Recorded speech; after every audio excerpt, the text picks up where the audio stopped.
Robert Conquest was arguably the greatest historian of the 20th century, and his conclusion, after a lifetime of study, was that the main responsibility for the century's greatest disasters lies not so much with the problems as with the solutions. As a result of those solutions, the 20th century was what we might call troubled. I bring this up because the same thing is happening again.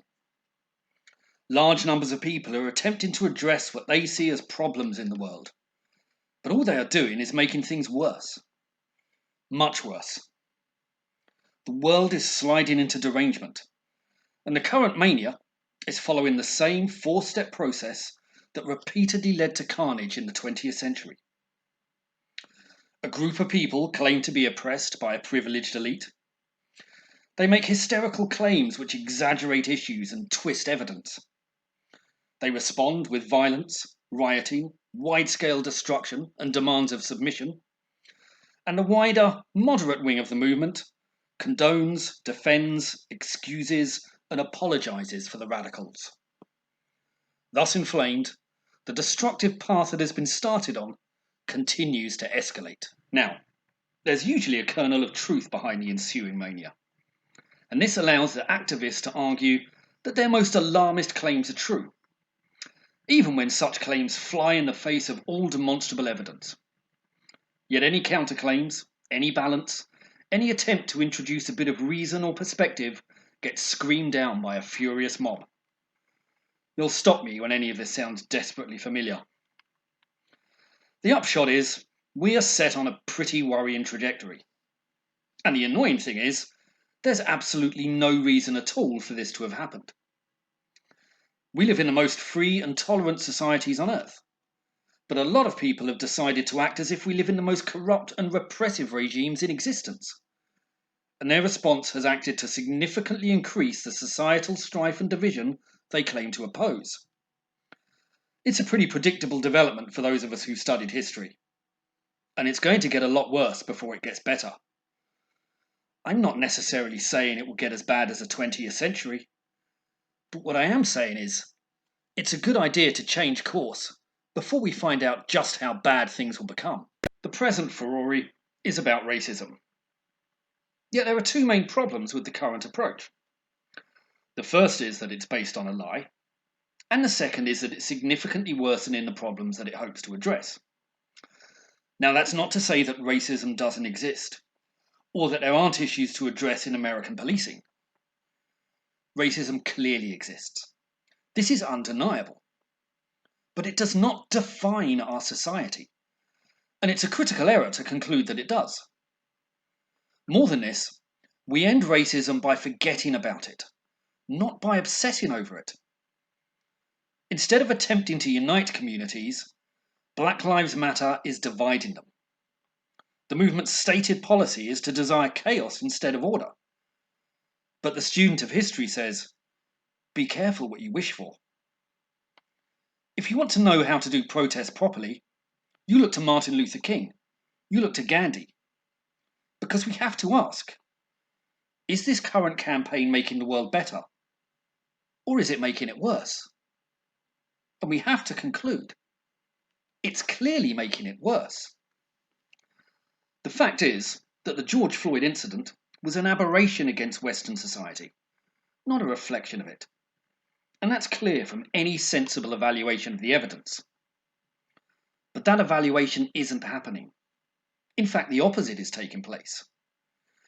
The BLM movement has looked at consequences, and it has deduced from those what the causes are. And the causes are racism. Always and eternally racism. But there's been no actual examination of the causes at all. Just a blithe assumption that racism must be behind every statistical anomaly. Now, racism has been a significantly malignant force through American history, and many black communities in the US are deeply troubled. But the analysis doesn't stop there, because if it does, we're reduced to spouting platitudes and self-fulfilling prophecies that embed communities in suffering, rather than finding ways to break free from it. That doesn't benefit anyone, except middle-class white people who like advertising their virtue and screaming abuse at others. And there are a lot of those about. As long as there are problems in the world, they've got a lot to act self-righteous about, even if it's instinctive activism, which is born more of narcissism than any real thought or analysis. But I'd rather look at constructive ways of addressing issues than providing fodder for such people. We can perhaps gain some clarity on this issue by looking at comparable cases. No group on earth has been subjected to greater racism than the Jews. Yet no culture has proven more successful either. In science, literature, music, theatre, comedy, academia, politics, comics, virtually every imaginable field there is, Jewish people have punched above their weight, and then some. If they can rise above the centuries of past and present alienation, discrimination, and abuse, then it strongly suggests that factors other than just racism are at play. That issues of culture, motivation, and internal features are at least equally significant. A similar picture emerges if we examine the Asian diaspora. In societies across Britain, Europe, and America, immigrants from India perform with disproportionate levels of success in relation to other cultures, significantly outstripping white people in every one of those regions. But immigrants from Pakistan perform disproportionately poorly. This again seems a clear refutation of the idea that issues of racism alone are the determining factor. The current approach is thus far more harmful than beneficial. It acts as an obstacle to any real investigation, any truly open-minded appraisal of the issues at hand, and it prevents any genuine remedies from being rolled out. It simply reinforces a victim culture that is significantly injurious to the communities it is foisted on. And as long as screaming platitudes about racism drown out any objective approaches to actually improving the situation, the crisis of Black America will continue to stagnate. Many of the people most vocal about wanting to improve the situation are thus the very same people who are preventing any genuine development from taking place. This is something I am in profound opposition to.